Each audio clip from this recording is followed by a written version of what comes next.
नमस्कार, ग्लोबल न्यूजमा स्वागत छ। म उषा काफले। नमस्कार, म वसुधा केसी। सुरुमा हेडलाइन्स।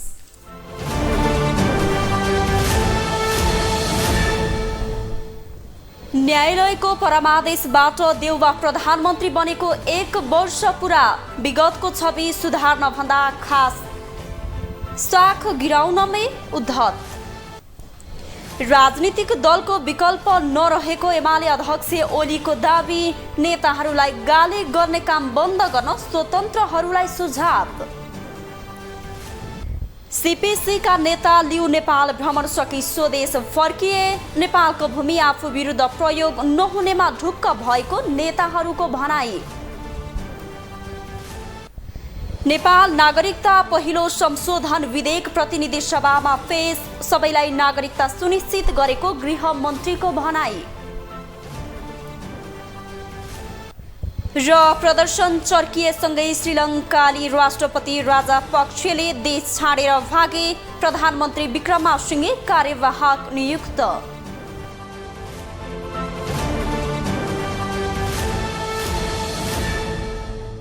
ग्लोबल न्यूज अब विस्तारमा। असार 29 अर्थात् 1 वर्ष अघि यसै दिन शेरबहादुर देउवा मुलुकको 5औं पटक प्रधानमन्त्री बन्नुभएको हो। उहाँ 5 दलको सहयोगमा प्रधानमन्त्री हुनुभएको थियो। तर यस इनिङमा पनि उहाँ यस अघिको जस्तै कम विवादित रहनु भएन। उहाँ विरुद्ध पार्टीभित्रै संस्थापन इतर पक्षीय प्रतिपक्ष जसरी विरोधमा उत्रिरहेको छ त्यसै प्रमुख प्रतिपक्षले पनि विरोध गर्न कुनै कसर बाँकी राखेको छैन। 2074 सालको निर्वाचनमा प्रत्यक्षतर्फ 165 सिट मध्ये मात्रै 23 सिटमा जिताएर प्रतिपक्षको भूमिकामा पुर्याइदिएका थिए नेपाली कांग्रेसलाई जनताले। प्रतिपक्ष रहँदा पनि कांग्रेसको भूमिका उत्साहजनक थिएन। कांग्रेस प्रतिपक्षमा हुँदा सुतेको छ कि उठेको छ पत्तो हुँदैन थियो। कम्युनिस्टहरूले एक छत्र राज गरिरहेका थिए कांग्रेसको बिना रुकावट। तर कम्युनिस्टहरूमा आन्तरिक अन्तर संघर्ष चुलिएपछि सत्ता सम्हालेको 3 वर्षमै पार्टी विभाजनदेखि फुटसम्म बेहोर्नु पर्यो। जसका कारण मस्त निन्द्रामा रहेको कांग्रेसको पोल्टामा सत्ताको साँचो पुग्यो। त्यसो त कांग्रेसको पोल्टोमा सत्ताको साँचो कांग्रेसको आफ्नो बल र अङ्कगणितले पुगेको वा प्राप्त गरेको भने होइन। कम्युनिस्टहरूले नै हामीले सकेनौ तिमीले नै देशलाई सही दिशामा हिँडाऊ भनेर तत्कालीन प्रधानमन्त्री केपी शर्मा ओलीलाई बालकोट बारदली पुर्याएर शेरबहादुर देउवालाई बालुवाटार भित्र्याएका थिए आजभन्दा 1 वर्ष अघि। तर सत्ता सम्हालेको 1 वर्षमा देउवा सरकार आलोचित मात्रै बनेको छैन, विकृत र विचलनमा आफ्नै कीर्तिमान पनि भङ्ग गरेका छन्। उनले 1 वर्षमा न दिशा न दृष्टिकोण दिन सकेको भन्दै आफ्नै पार्टीका नेताहरूबाटै आलोचित हुनु परेको छ। अब जब सत्तामा गइसकेपछिको उहाँको चाहिँ सत्ता सञ्चालनको जुन शैली हो, उहाँले नेतृत्व कुशलता जुन प्रदर्शन गर्नुपर्ने हो त्यसमा चाहिँ नि कमजोरी देखिएको छ। सत्तामा जाँदाखेरिको शेरबहादुरको देउवाको चाहिँ नि एउटा पन देखिएको छ, जसबाट चाहिँ नि पार्टीका साथीहरू हामी सबै सन्तुष्ट हुने अवस्था चाहिँ उहाँले दिन सक्नु भएन। 1 वर्षमा देउवाले सत्ता जोगाउन अनेक तिकड़म मात्रै गरेनन्, इतिहासकै कमजोर कांग्रेस बनाउन पनि भूमिका खेलेका छन्। जसलाई लिएर पार्टीभित्रै संस्थापन इतर पक्ष खुलेरै विरोधमा उत्रिएको छ। त्यसो त परमादेश जारी भएपछि बनेको देउवा सरकारले स्थानीय तहको निर्वाचन भने सफलतापूर्वक सम्पन्न गरेको छ, जुन अरु जो सुकै सरकारमा भए पनि गर्थ्यो र हुन्थ्यो। तर त्यसबाहेक जस लिने काम खोज्न मुस्किल छ। संविधानको रक्षा र सुशासन तथा विकासका लागि केपी ओलीलाई अपदस्थ गरेर 5 दलको सहारामा सत्ताको भर्याङ चढेका देउवा उनको नेतृत्वको 1 वर्षमा देशको अर्थतन्त्र टाँट पल्टिने अवस्थामा पुगेको छ। मूल्य वृद्धि 300% भन्दा माथिसम्म पुगेको छ भने संविधान उल्लङ्घनमा पनि केपी ओलीलाई उछिनेका छन्। सरकार चाहिँ एउटा कुरामा पुरै सफल भयो, त्यो भनेको सत्ता गठबन्धन कायम राख्ने कुरामा चाहिँ सम्पूर्ण रूपमा सफल भयो। यसको यो 1 वर्षको ध्यान अरू कुनै कुरामा गए जस्तो लागेन। सम्पूर्ण रूपमा चाहिँ सत्ता गठबन्धन कसरी टिकाउने भन्ने कुरामा चाहिँ नि यो रह्यो र यसमा चाहिँ यो सफल भयो। अरू हिसाबले भन्नुहुन्छ भने अर्थतन्त्रको हिसाबले, राजनीतिको हिसाबले, जनताको तहबाट यो सबै हेर्नुभयो भने सम्पूर्ण रूपमा यो असफल। त्यति मात्रै होइन, देउवालाई राजनीतिक विकृति र विचलनमा आफ्नै कीर्तिमान भङ्ग गरेको आरोप पनि छ। पहिलो कार्यकालमा संसद खरिद बिक्री, सुरा सुन्दरी र पजेरो काण्डदेखि 48 जना सम्मलाई मन्त्री बनाएर राजनीतिमा अपराधीकरणलाई संस्थागत गरेको आरोप लागेका उनलाई यसपटक 5औं इनिङमा पनि चकचक गर्न पछि परेनन्। अरूको दल फोड्न अध्यादेश, त्यो पनि टाउको गनेर जति चाहिन्छ त्यति, पूरक बजेटमा नीतिगत भ्रष्टाचार, कालो धनमा छुट सम्बन्धले उनलाई विवादित बनाएको हो। त्यस्तै मन्त्री परिषदलाई 3 महिनासम्म पूर्णता दिन नसकेर रमिता देखाएर त्यसपछि पनि भागबण्डामा रम्दा उनी प्रतिपक्षदेखि सत्ता पक्षकै निशानामा परिरहे। पछिल्लो त प्रधान न्यायाधीशमाथि महाभियोग लगाएर महाभियोग अलपत्र पार्नेदेखि वरियता मिचेर आइजिपी बनाएको प्रकरणले उनलाई सताइरहेको छ।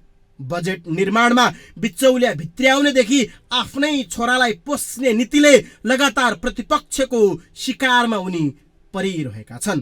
अझ प्रतिपक्षी एमाले त सरकार सन्तुलन र स्वतन्त्र परराष्ट्र नीतिमा पनि अडिग हुन नसकेको आरोप लगाएको छ। अब यो गठबन्धनको सरकार चाहिँ चलेन, काम लागेन भन्ने स्पष्ट भयो र यसैलाई बोकिरहन चाहिँ अब उपयुक्त हुँदैन। यही सरकार बोकेर हिँड्नु एउटा हदसम्म बोक्नुपर्छ। जब त्यो निष्प्राण भयो, त्यो हानिकारक छैन भने पनि बोक्नु हुँदैन, हानिकारक छ भने झन् बोक्नु हुँदैन। यो त निष्प्राण पनि भइसक्यो र यो हानिकारक छ। यसले हैजा फैलाउँछ, यसले समाजलाई दूषित गर्छ। उनलाई सर्वोच्चले पनि लगातार झापड हानिरहेको छ। हरेक जसो निर्णय सर्वोच्चले उल्ट्याइदिरहेको छ। त्यति हुँदा हुँदै पनि प्रहरीलाई हतियार किन्न हतारो गरेर विवादमा पर्न उनी उद्धत देखिन्छन्। हुँदा हुँदै आफैले विरोध गरेको संवैधानिक परिषद सम्बन्धी विधेयक राष्ट्रिय सभामा दर्ता गराएर संविधानलाई तहस नहस पार्ने दिशामा अघि बढेका छन्, जसको चौतर्फी विरोध जारी छ। क्यामेरामा विजय ठकुराठीका साथमा विकास आचार्य, काठमाडौँ। अब पालो ग्लोबल भोइसको।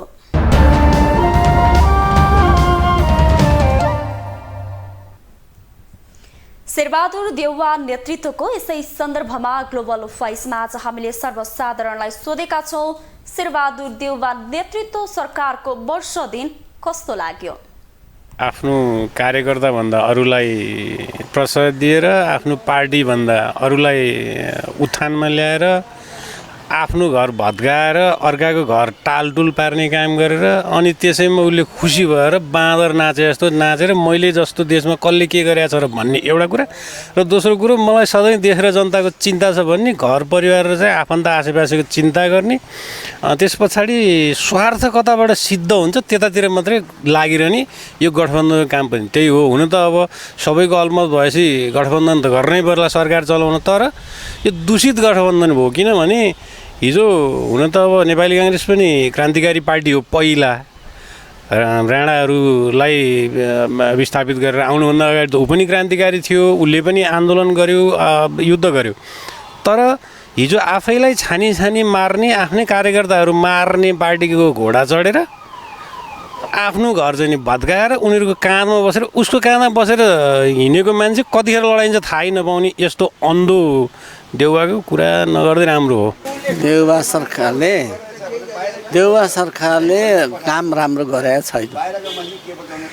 किनभनेदेखि यो सरकार त चुनाव जितेर आएको पनि होइन, गठबन्धनबाट सर्वोच्च अदालतबाट परमादेशबाट नियुक्ति भएर आएको सरकार हो। यो जनतालाई चाहिँ नि जनतालाई हित हुने काम एउटै पनि गरेको छैन। अहिले जति देउवा सरकारले जे गरेछ त्यही गठबन्धनलाई चाहिँ जोगाउने, गठबन्धनलाई चाहिँ नि पोस्ने र आफ्ना सारा भाइ भरदार आउरे पाउरे यिनीहरूलाई चाहिँ नि पोस्ने काम गरेको छ। जनताका लागि एउटा सिन्को पनि भाँचेको छैन।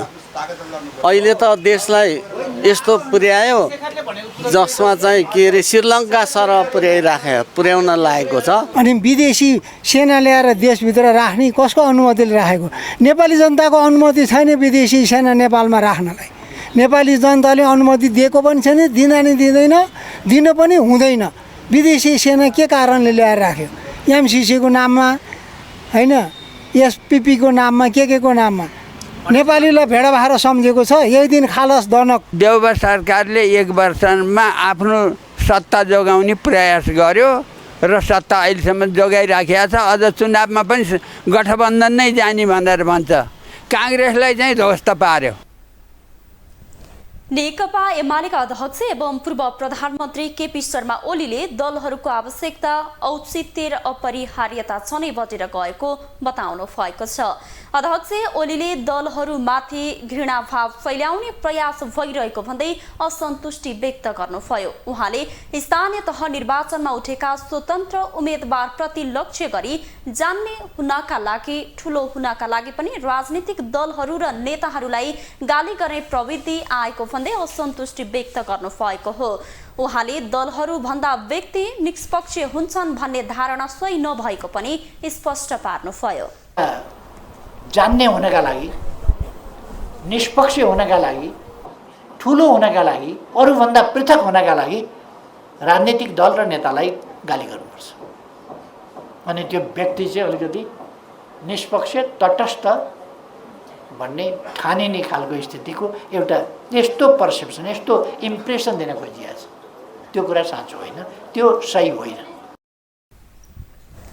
अध्यक्ष ओलीले 57 वर्षे आफ्नो राजनीतिक जीवनमा मानवाधिकार उल्लङ्घन नगरेको दावी गर्नुभयो। उहाँले आफूले गृह जस्तो मन्त्रालय सम्हाल्दा पनि मानवाधिकार उल्लङ्घन नगरेको जिकिर गर्नुभयो।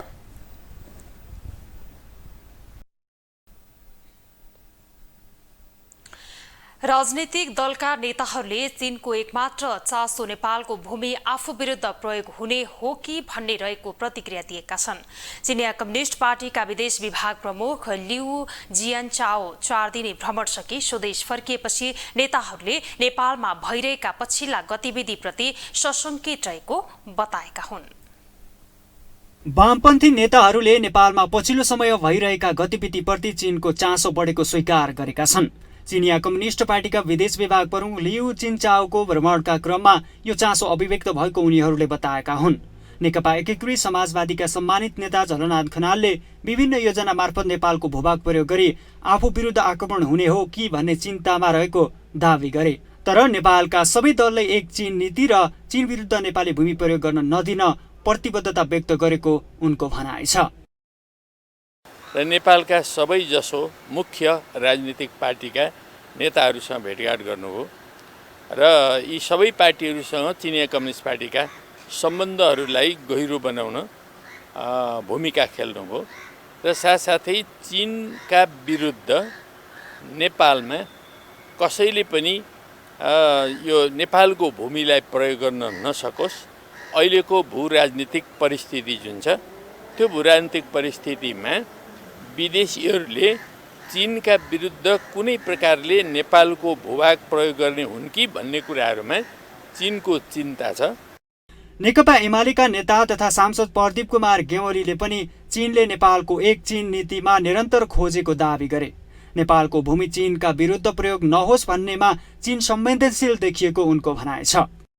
नेपालको भूमि चीनको विरुद्ध प्रयोग नहोस् भन्ने कुरामा चीन अलि बढी संवेदनशील देखिन्छ। यद्यपि नेपालले सधैँभरि एक चीन नीति अवलम्बन गर्दै आएको छ। तर पछिल्लो समय कतिपय घटनाक्रमहरूले चिनिया मित्रहरूको मनमा केही आशंकाहरू पैदा भएको देखिन्छ। पछिल्ला कतिपय घटनाक्रमहरू, त्यसो भएर एउटा नेपालको चीन सम्बन्धी नीतिमा उहाँहरूले एउटा निरन्तरता खोजेको, त्यो खालको सुनिश्चितता खोजेको बुझ्न सकिन्छ।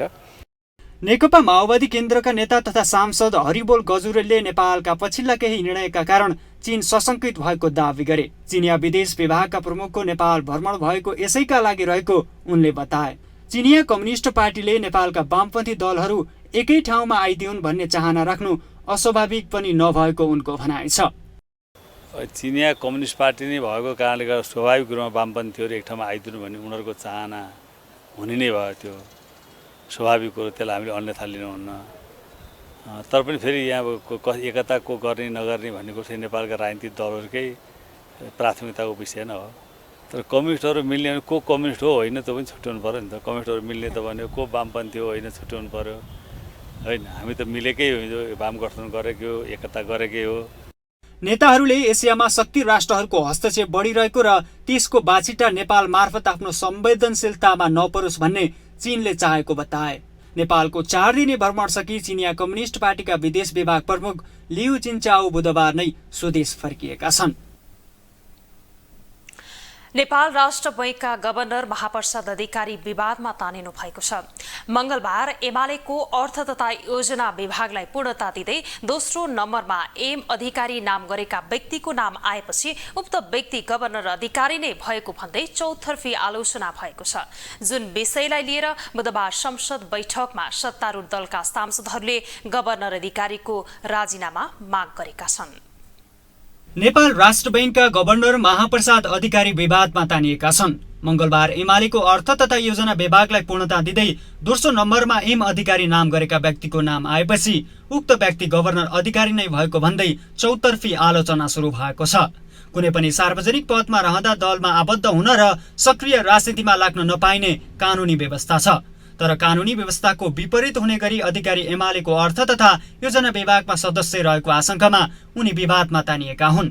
विवादमा तानिएका गभर्नर महाप्रसाद अधिकारी र एमालेको विभागमा राखिएका एम अधिकारीको स्थायी ठेगाना एउटै जिल्लामा पर्नु प्रमुख आशंका हो। गभर्नर अधिकारीको स्थायी घर खोटाङ हो भने एमालेले अर्थ विभागमा नाम सार्वजनिक गरेका एम अधिकारीको स्थायी ठेगाना पनि खोटाङ नै उल्लेख छ, जसको अनुमानका आधारमा गभर्नरलाई जोडेर सामाजिक सञ्जालमा चर्को आलोचना भइरहेको छ।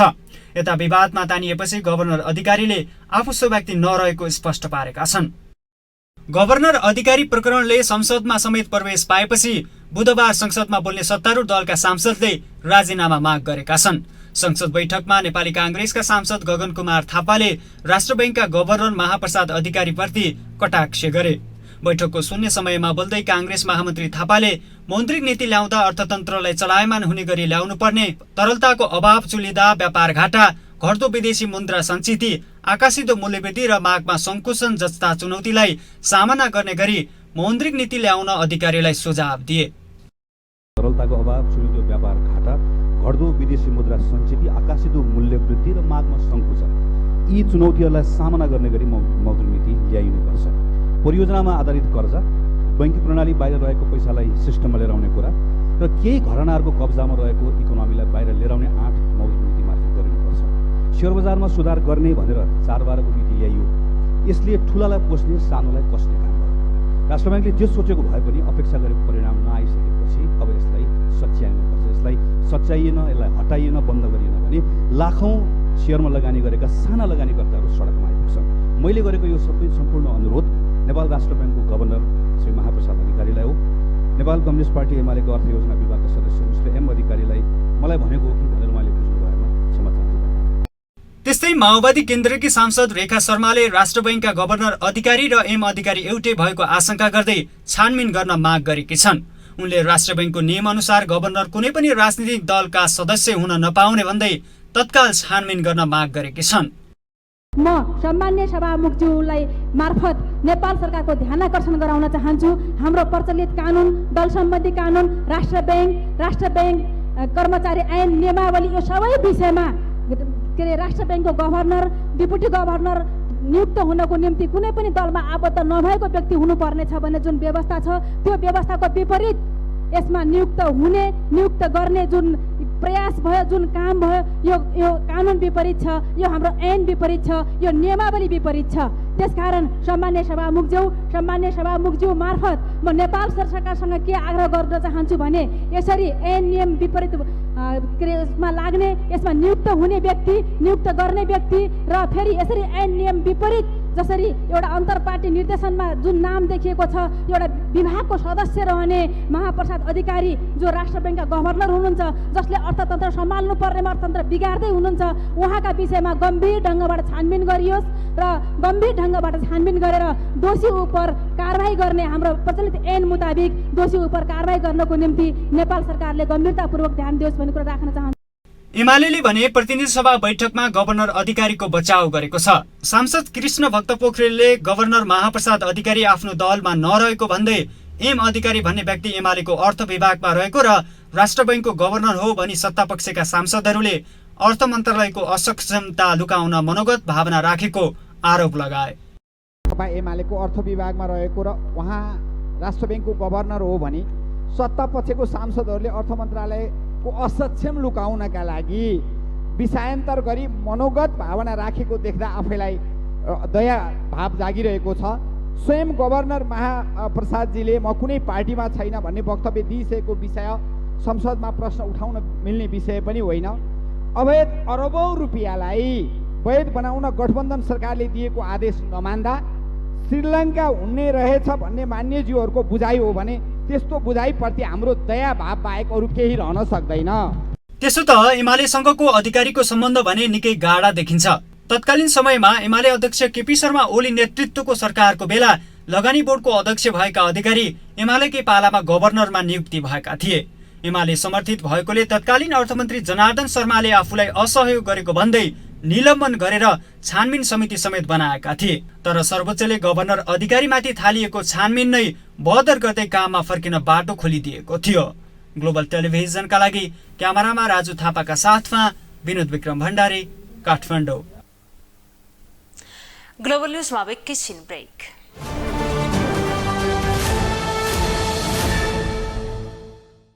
ब्रेकपछि स्वागत छ। अब बाँकी न्यूज। नेपाल नागरिकता पहिलो संशोधन विधेयक 2079 प्रतिनिधि सभामा पेश भएको छ। प्रतिनिधि सभाको बैठकमा गृहमन्त्री बालकृष्ण खाँडले नेपाल नागरिकता पहिलो संशोधन विधेयक 2079 प्रतिनिधि सभामा पेश गर्नु भएको हो। गृहमन्त्री खाँडले संविधानको धारा 10 मा कुनै पनि नेपाली नागरिकलाई नागरिकता प्राप्त गर्ने हकबाट वञ्चित नगरिने सुनिश्चितता प्रदान गरिएको उल्लेख गर्नुभयो। उहाँले संविधानले निर्देश गरे बमोजिम नागरिकता सम्बन्धी विषयमा व्यवस्था गर्नको लागि नेपाल नागरिक ऐन 2063 लाई संशोधन गर्न बनेको विधेयक संसदमा पेश गरेको बताउनुभयो। प्रदान गर्ने कामलाई हामीले अगाडि बढाउन सकियोस् भन्ने उद्देश्यका साथै ल्याएको कारणले म मान्यजीहरूलाई आफ्नो विरोधको सूचना फिर्ता गरेर यो नागरिकता विधेयकलाई अगाडि बढाउने र पास गर्ने क्रममा सहयोग पुर्याउनको लागि हार्दिक आग्रह गर्न चाहन्छु। प्रमुख प्रतिपक्षी दल नेकपा एमालेका सांसदहरूले दिएको विरोधको सूचना अस्वीकृत भएपछि गृहमन्त्री खाँडले नागरिकता सम्बन्धी संशोधित विधेयक प्रतिनिधि सभामा प्रस्तुत गर्नुभएको थियो। अब पालो इन्टरनेसनल न्युजको।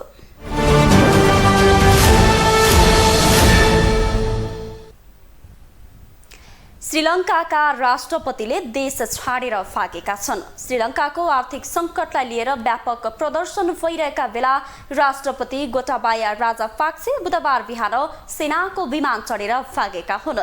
63 वर्षीय गोटाबाया स्थानीय समयअनुसार बिहान 3 बजे मालदिप्सको राजधानी माले पुगेको अन्तर्राष्ट्रिय सञ्चार माध्यमले जनाएका छन्। राष्ट्रपति नै भागेपछि श्रीलङ्कामा सङ्कटकालको घोषणा गरिएको छ। श्रीलङ्काका राष्ट्रपतिले देश छाडेर भागेका छन्। श्रीलङ्काको आर्थिक सङ्कटलाई लिएर व्यापक प्रदर्शन भइरहेका बेला राष्ट्रपति गोटाबाया राजापाक्से सेनाको विमानमा चढेर बुधबार बिहान देश छाडेर भागेका हुन्। 73 वर्षीय गोटाबाया स्थानीय समयअनुसार बिहान 3 बजे मालदिप्सको राजधानी माले पुगेको अन्तर्राष्ट्रिय सञ्चार माध्यमहरूले जनाएका छन्। गोटाबायाले देश छाडेको केही समयमा नै श्रीलङ्कामा सङ्कटकालको घोषणा गरिएको छ। गोटाबायाले आफूसँगै पत्नी र एकजना गार्ड समेत सँगै लगेका छन्। राजापाक्सेले देश छाडेसँगै श्रीलङ्कामा दशकौंसम्म शासन गर्ने पारिवारिक वंशको अन्त्य भएको छ। शनिबार उनको निवासमा विद्रोहीको भिडले आक्रमण गरेपछि उनी लुकेर बसेका थिए। राष्ट्रपतिले यसअघि 13 जुलाईमा अर्थात् बुधबार राजीनामा दिने बाचा गरेका थिए। उनीसँगै उनका भाइ पूर्व अर्थमन्त्री बसिल राजापाक्सेले समेत देश छाड्न खोजेको भए पनि उनी भने विमानस्थलमै रोकिएको बताइएको छ। राष्ट्रपति भागेपछि केही प्रदर्शनकारीले खुसियाली मनाएका छन्। यसअघि श्रीलङ्काका नागरिकले चरम आर्थिक सङ्कट बेहोर्नु परेको थियो। तेलका लागि लाइनमा बस्नु परेको, प्रश्नपत्र तयार पार्न कागजात नपाएर हजारौं विद्यार्थीको भविष्य अन्योलमा परेको जस्ता समाचार बाहिरिएको थियो। आर्थिक सङ्कट चुलिँदै गएपछि सुरु भएको आन्दोलनकै क्रममा सांसदलाई सडकमा पुर्याउँदा कुटपिट गरेको भिडियो समेत सार्वजनिक भएका थिए। प्रदर्शनकारीहरू राष्ट्रपति भवन प्रवेश गरेर आगजनी समेत गरेका थिए। श्रीलङ्कामा राजनीतिक अस्थिरता र अराजकताका बीच प्रधानमन्त्रीले सङ्कटकाल घोषणा गरेका छन्। प्रधानमन्त्री कार्यालयका प्रवक्ताले सङ्कटकाल लगाएको बारे जानकारी दिएका हुन्। सङ्कटकाल घोषणासँगै पश्चिमी प्रान्तमा पनि कर्फ्यू लगाएको छ। राष्ट्रपति गोटाबायाले देश छाडेसँगै प्रधानमन्त्री रनिल विक्रमासिंघेले पनि सर्वदलीय सरकारको वकालत गर्दै आफू राजीनामा दिन तयार रहेको बताएका छन्। यी सबका बीच राजधानी कोलम्बोमा प्रदर्शनकारीहरूको प्रदर्शन भने रोकिएको छैन। प्रदर्शनकारीलाई रोक्न प्रहरीले अश्रु ग्यास समेत प्रहार गर्नु परेको छ। ग्लोबल टेलिभिजनका लागि विनोद विक्रम भण्डारी, काठमाडौँ। ग्लोबल न्यूजको अन्त्यमा अहिलेसम्मका हेडलाइन्स पुनः एकपटक।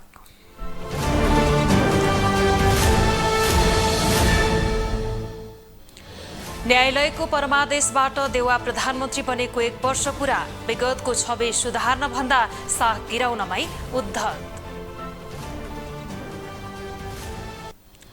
राजनैतिक दलको विकल्प नरहेको एमाले अध्यक्ष ओलीको दाबी, नेताहरूलाई गाली गर्ने काम बन्द गर्न स्वतन्त्रहरूलाई सुझाव। सीपीसीका नेता लिउ नेपाल भ्रमण सकी स्वदेश फर्किए, नेपालको भूमि आफू विरुद्ध प्रयोग नहुनेमा ढुक्क भएको नेताहरूको भनाई। नेपाल नागरिकता पहिलो संशोधन विधेयक प्रतिनिधि सभामा पेश, सबैलाई नागरिकता सुनिश्चित गरेको गृह मन्त्रीको भनाई। र प्रदर्शन चर्किएसँगै श्रीलङ्काली राष्ट्रपति राजापाक्षेले देश छाडेर भागे, प्रधानमन्त्री विक्रमासिंघे कार्यवाहक नियुक्त।